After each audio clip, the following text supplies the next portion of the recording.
बुद्धं शरणं गच्छामि।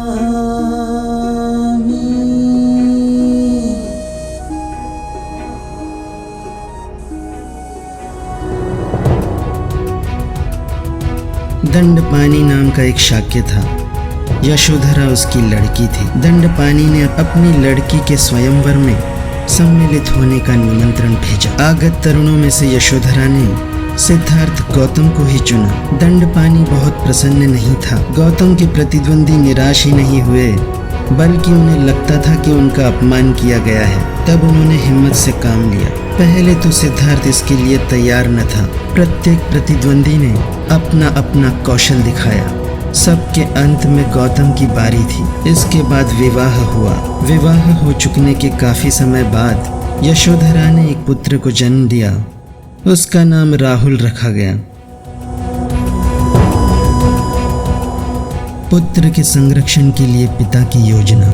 राजा प्रसन्न था कि पुत्र का विवाह हो गया और वह गृहस्थ बन गया, किंतु साथ ही असित ऋषि की भविष्यवाणी भूत की तरह उसका पीछा कर रही थी। उस भविष्यवाणी को पूरा न होने देने के लिए उसने सोचा कि सिद्धार्थ गौतम को काम भोगों के बंधन से अच्छी तरह से बांध दिया जाए।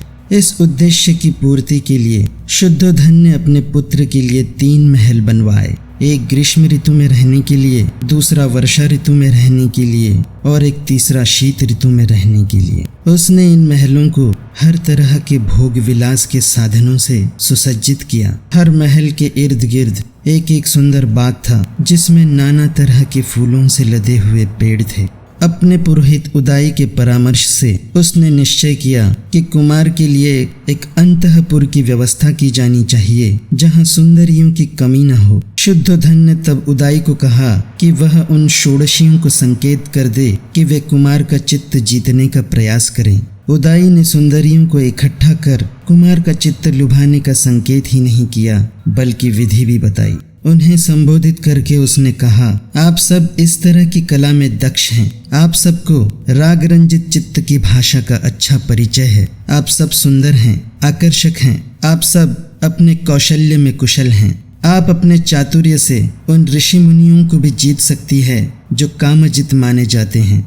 आप उन देवताओं को भी जीत सकती हैं जिन्हें केवल दिव्य लोक की अप्सराएं ही लुभा सकती हैं। अपनी कला, अपनी चतुराई, अपने आकर्षण से पुरुषों की तो बात ही क्या, आप स्त्रियों तक को मोह ले सकती हैं। अपने अपने क्षेत्र में आप सब इतनी कुशल हैं कि आप सबके लिए कुमार को काम रूपी रज्जू में बांधकर अपने वश में कर लेना किसी भी तरह से कठिन नहीं हो सकता। नवागत वधुओं को जिनकी आंखों पर लाज शर्म का पर्दा पड़ा रहता है, उन्हें यह शोभा देता है कि वे संकोच से काम लें, पर आप सबको नहीं।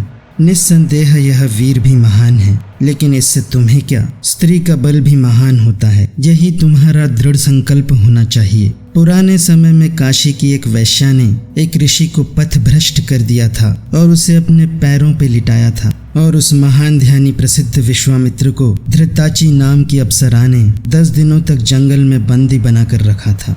इस प्रकार के अनेक ऋषि मुनियों को स्त्रियां रास्ते पर ले आई हैं। इस कुमार ने तो अभी तारुण्य के प्रथम प्रहर में ही पैर रखा है। इसका तो कहना ही क्या। जब यह ऐसा है तो तुम बेधड़क होकर प्रयास करो, ताकि राज्य परिवार की परंपरा बनी रहे। सामान्य स्त्रियां सामान्य आदमियों को वशीभूत करती है, किंतु धन्य है वे स्त्रियां जो असाधारण मनुष्यों को वशीभूत करती हैं।